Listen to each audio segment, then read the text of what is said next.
Yo， 芝麻控今集一定要睇，睇啲乜？就係睇我同齋姑帶大家去太子，發掘一間隱藏版黑芝麻專門店，暖心之作。喺太子地鐵站 D 出口出發步行2分鐘，你就聞到濃郁嘅芝麻香味。同時間你會望到，咦？點解有間鋪仔門口排緊隊嘅？佢哋究竟賣緊啲乜嘢呢？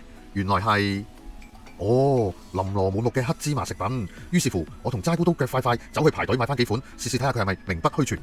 喺排隊期間，我哋就影咗佢喺店鋪門口陳列出嚟一堆又一堆嘅產品。不過我哋今次嘅目標唔係呢一啲，而係佢新鮮即磨出嚟嘅黑芝麻豆漿。店家標榜係用過濾水加自家種嘅黃豆和久蒸久曬嘅黑芝麻醬煉製出嚟，豆漿一入口就滿滿嘅黑芝麻香味籠罩住。雖然豆味稍稍被掩蓋，但對我哋呢啲芝麻控嚟講，絕對係無法抗拒嘅飲品。跟住仲有一個芝麻軟雪糕，講真，第一啖食落去，雪糕綿滑度雖然唔算絲絨嘅質感，但濃郁嘅芝麻香味先至係靈魂所在。如果甜筒再脆一啲，就真係無敵㗎喇。眼前呢一筒係無花果芝麻蜂蜜糕，咬落去軟糯嘅質感，再加上恰到好處嘅甜度，完完全全係滿嘴芝麻香。可惜無花果味道就太淡，但就完全唔影響整體個味道。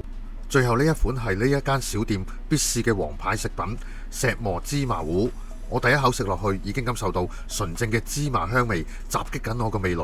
嗰個石磨機磨出嚟嘅黑芝麻再煮到濃稠度啱啱好，搞到我滿嘴都帶有微微黑芝麻粒，再加上控制個甜度啱啱好，好啱我哋嘅口味，好有層次感嘅一碗芝麻糊，果然係呢一個小店嘅王牌食品。總括今次我哋作為黑芝麻嘅愛好者，呢一間小店絕對係值得再嚟 encore 嘅。從甜點到飲品，每款都充滿誠意，唔怪得日日都排晒隊。